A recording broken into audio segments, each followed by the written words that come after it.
Havoc is in the air at Club Irwin. A milestone win for women's basketball. And all the latest on Longhorn recruiting just days before National Signing Day. All this and more coming up. Stay tuned. You're watching College Press Box.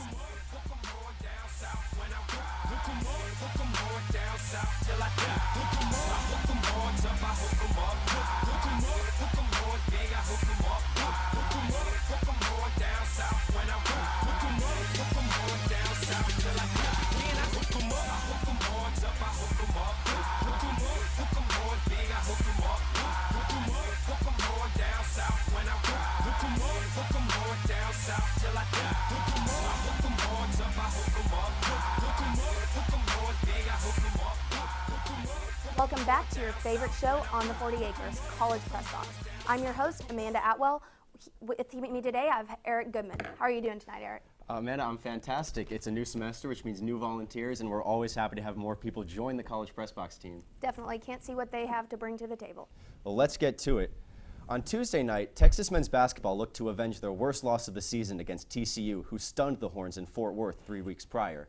This time around, the action was at the Drum, where signs of Shaka Smart's fabled Havoc defense were on display. Club Irwin was alive as it has been all year. Shaka Smart wants defense, and early on, he would get some. Kerwin Roach takes the steal. He'll go all the way coast to coast, and we know what he can do from that range. Later, Texas on offense, the ball will find its way to Prince Ebay. He'll turn, make the bucket, and the foul. Well, he'll head to the line. He'd been 3 for 21. That's not great going into this game, but he turned it around, went 5 for 6. That was huge for the Longhorns, who went up 10 at the break. TCU would get as close as 6 off this pretty reverse layup by Malik Trent. And then Longhorns on offense, TCU would steal, looking to pull it back to 4 points. When here comes Prince Ebay, good luck scoring on him. Ebay would get the pass off this no-look from Javon Felix. Ebay with the finish. He had 17 and 10.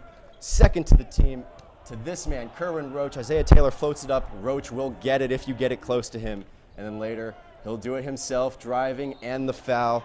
He had 22 points, and Texas wins 71-54. Jessica Robinson was in the press room and got the coach's thoughts after the game. Royalty has returned to the court. With starting center Cameron Ridley out for 9 games, Prince Ebay filled his shoes for a season high of 17 points. If you look at his fouls per minute before Cam got hurt versus after, you could argue he's playing more aggressive. I think a lot of my success and what I do has to do with my teammates. And I think if each and every to be the best team on the floor, that's all I think about. Each game I'm out there, I think I get more and more comfortable. If Prince Ebay has fun playing basketball, the results are going to be really good. Prince Ebay wasn't the only player with a standout game. Freshman Kerwin Roach earned his place on the court with 22 points and a solid defense to show it. Coach always preach process, and I just been following, just staying focused and having an open mind, not getting down on myself. So it's one thing that I do well. I just focus more on defense. Defense really kept me on the floor. So I thought tonight Snoop was terrific. He really gave us a lift. He's been putting a lot of work in. His teammates believe in him. His teammates know how important he is to our team. They're just happy for him. Freshman Kerwin Roach, Tevin Mack, and Eric Davis Jr. have all been getting court time. That freshman year, there's just so much more physically, mentally, emotionally that's demanded of you than there was the year before. The other 2 freshmen, not their night. Hopefully they appreciate the fact that all 3 of them, that they're getting a lot of opportunity, even on nights when it's not their night. And we really had to get better. We needed to improve. We still need to improve. The Horns look to fine-tune their team in time for the Big 12 championship in early March. Jessica Robinson, College Press Box. Texas also took on Vanderbilt in the Big 12 SEC Challenge this Saturday. Let's check out the highlights from Frank Irwin. Hookham is ready to go for this Big 12 versus SEC matchup. Texas, they get up early. Right here we have a steal from Eric Davis, leads to Roach with the dunk, puts Texas up 12-3. Texas up 14-7. Now Connor Lammert, he takes it and he takes it into the hoop, puts Texas up 16-7. Texas leading 16-9 now. We got a nice move from Isaiah Taylor and he takes it to the hoop himself. Texas is controlling this game at 18-9.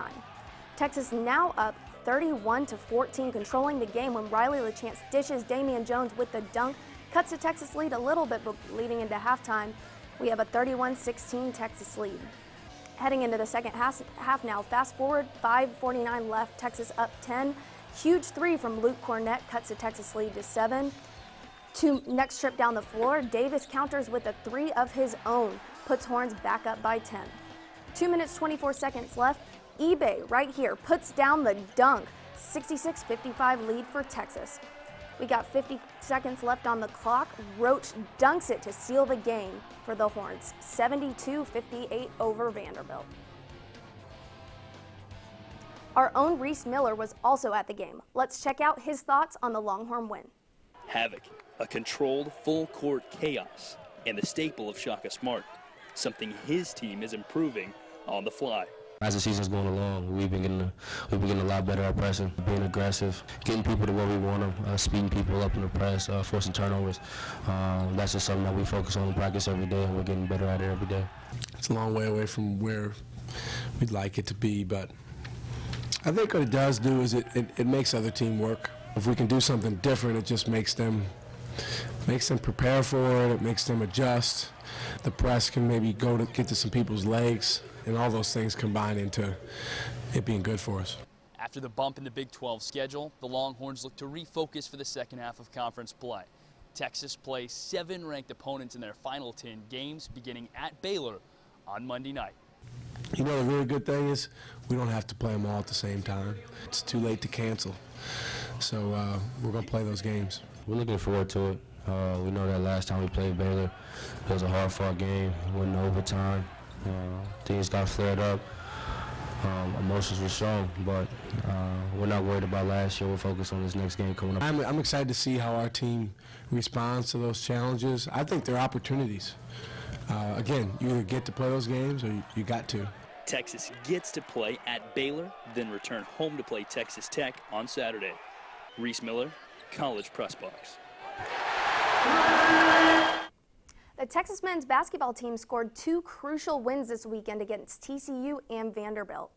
With these wins under their belt, do you think it improves their chances of making it past the Big 12 tournament in March?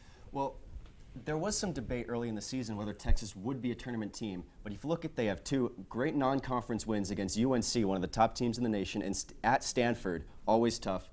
They only have 2 losses to teams that are unlikely to make the tournament. Those were against TCU and Texas, both on the road.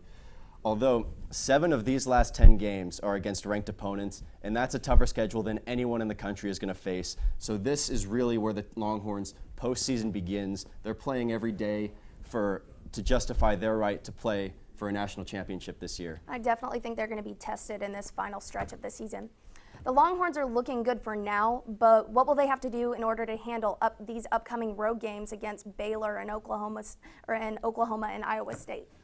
Well, first against Baylor, they face the only player in the Big 12 averaging a double-double. That's Rico Gathers. And then they have the 2 most prolific scorers in the Big 12, Buddy Hield and George Niang. And those guys are going to be great players, perhaps at the next level. So essentially it'll be defense and rebounding, which is good to hear for the Longhorns because they're just starting to get used to the Shaka Smart Havoc defense.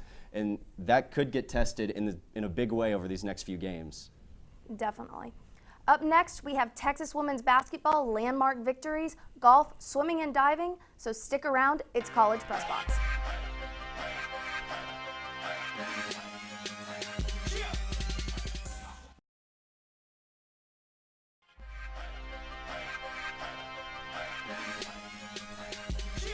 Welcome back to College Press Box. Let's take a look at this past week in Longhorn sports. On Wednesday, Texas became one of now only 5 women's basketball programs in history to reach the 1,000th win mark.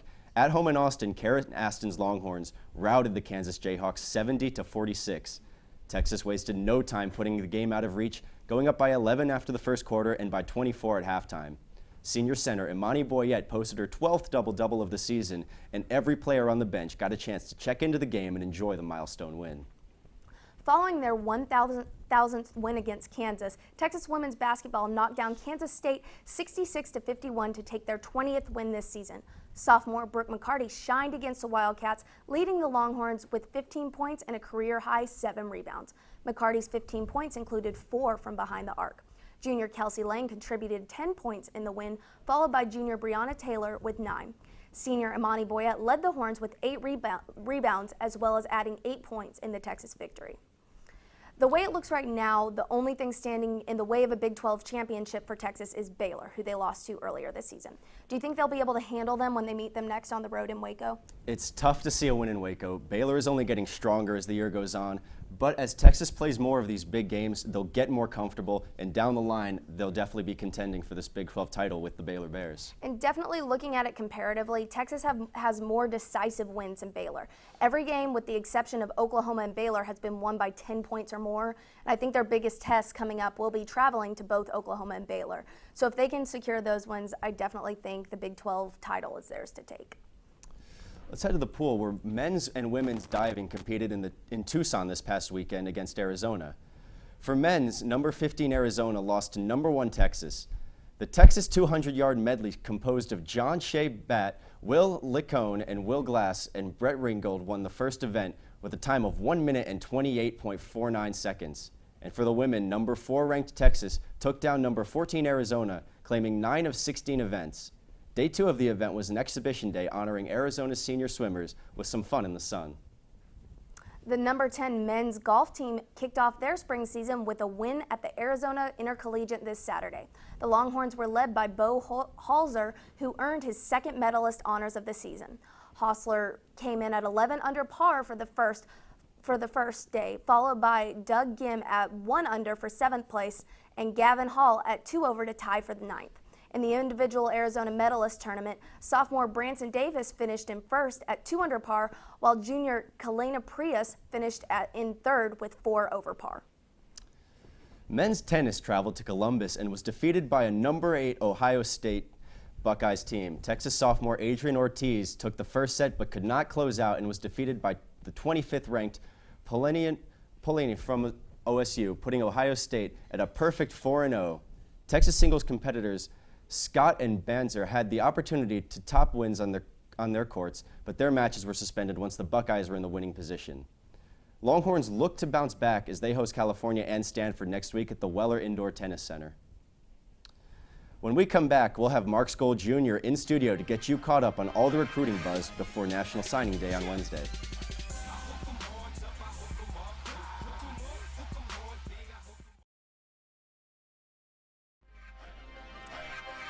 Woo. Thanks for sticking with us on College Press Box on this wonderful Monday evening. Fall couldn't come soon enough for Texas football fans. 2015 was a slightly dismal year for the Longhorns, but Charlie Strong's first true recruiting class showed hope for Texas. Tonight we have football analyst Mark Skol to talk about the upcoming Texas talent for the 2016 season. How are you doing tonight, Mark? I'll tell you what, Amanda, if I was doing it any better, it wouldn't be fair to everybody else. Good to know. First off, what do you think the talent of the 2016 class brings so far to Texas?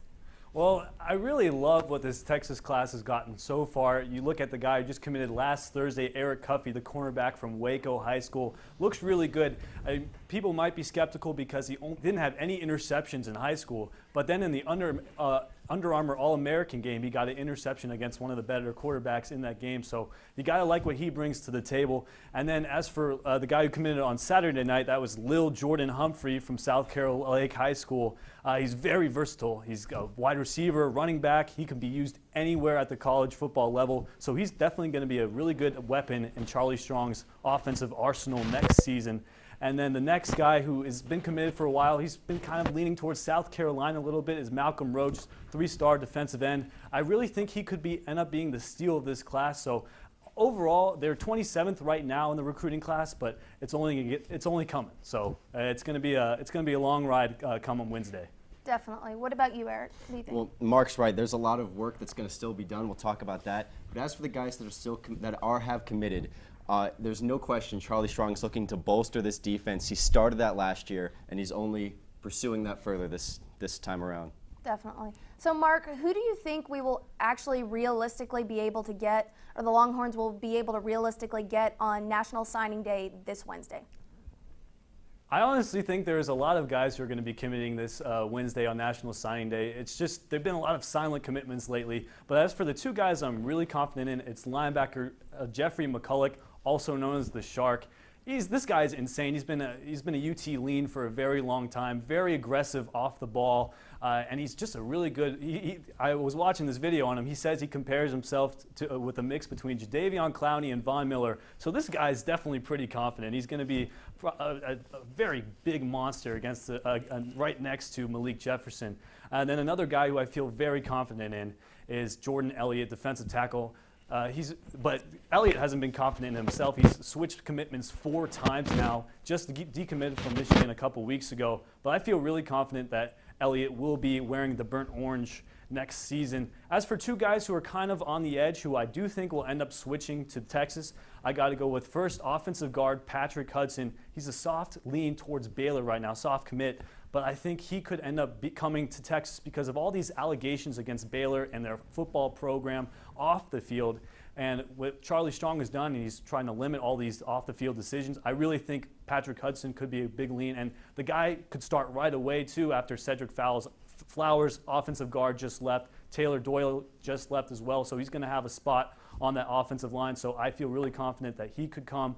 And then the guy who I'm most skeptical about is probably the best guy available, safety Brandon Jones, the only 5-star that Texas would get. Very, very confident that he could possibly be at UT. It's between, he's at least in the top 3 today, Baylor, UT, and A&M. Right now, I think it's between A&M and UT. But honestly, I think if this guy comes to Texas, that secondary is going to be insane. He's got already a college football talent, and he could end up being a star in the NFL down the line.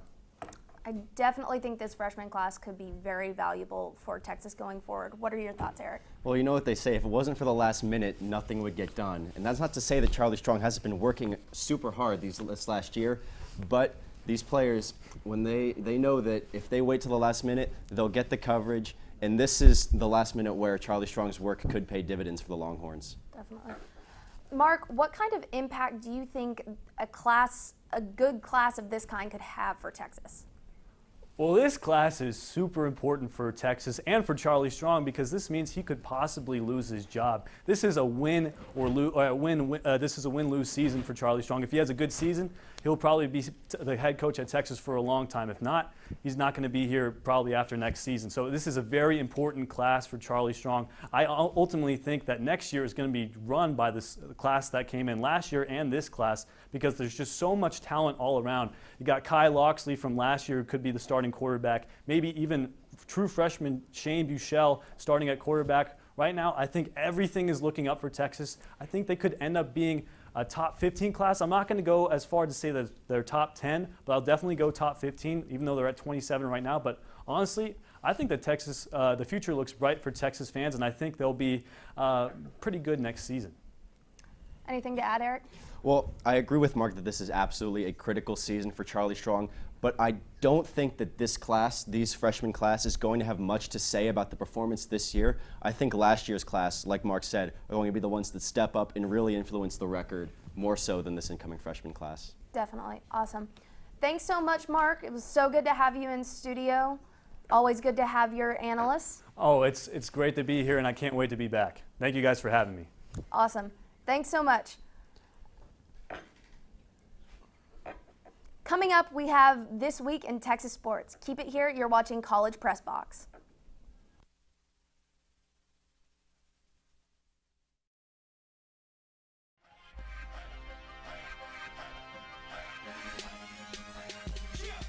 Thanks for sticking with us. It's College Press Box. Busy schedule coming up in Texas sports this week. Monday, actually, today, men's basketball at Baylor, 8 p.m. Wednesday, we have women's tennis versus the Incarnate Word. That will be at 2 p.m. Friday, on the 5th, we have men's and women's swim and dive versus TCU at 4 p.m. Through the weekend, track and field is at New Mexico at the Collegiate Classic and Frank Savine Husker Invitational. That same Saturday, men's basketball will face Texas Tech at 1 p.m. on Longhorn Network. Women's basketball will be at Iowa State at 1:30. That's on FS2. Men's tennis will be in Cal at 2 p.m. and the baseball alumni game will be at 3:30 p.m. that day. Sunday, men's tennis will be in Stanford at 1 p.m. Women's tennis at UT San Antonio. Women's golf will be at the UCF Challenge down in Orlando. And that's what the week is looking like in Longhorn sports. So before we go, news just got out that former Heisman winner and UT football running back star Ricky Williams is joining the Celebrity Apprentice. What are your thoughts on this Texas great joining reality television? You know, I'm definitely pulling for him. I'm not sure I'm going to watch the whole series, although I will say it would be nice for some of our Texas greats to kind of just fade calmly and silently into retirement so we can just reflect on how good they were and not have to keep being reminded that they're not what they once were. Yeah, definitely. I definitely agree with that. I'm going to root for him. Probably won't watch it, but I'll be silently rooting for him. Super Bowl Sunday is also fast approaching this weekend. What's your prediction? They're playing a game? Oh, well, okay, I'll watch that. And I like the Broncos. And that might be a hard pick because I'm a Manning brothers fan, and I want Peyton Manning to go out on top. And I think their defense can definitely give him the help he needs. But honestly, there's no clear winner in this game. It's not going to be like last season, and I'm definitely looking forward, or the 2 seasons ago, and I'm definitely looking forward to the game. I'm personally going to have to go with the Panthers. Cam Newton, he's young, he's confident. The Panthers have been nearly unstoppable this season, and Peyton Manning is one of the best, but he's getting kind of old. I see the Panthers taking this thing, so sorry to have to disagree with you. But, well, that's all we have for this week's episode of College Press Box. You can catch us every Monday night at 9:30. Make sure to follow us on Twitter for the latest updates on Texas sports at College Press Box. For the best live sports debate on the 40 acres, watch College Crossfire with the one and only Reese Miller as your host Wednesday nights at 9. You can also follow them on Twitter at College Xfire. From everyone in the studio, Master Control, Eric, and myself, have a wonderful night.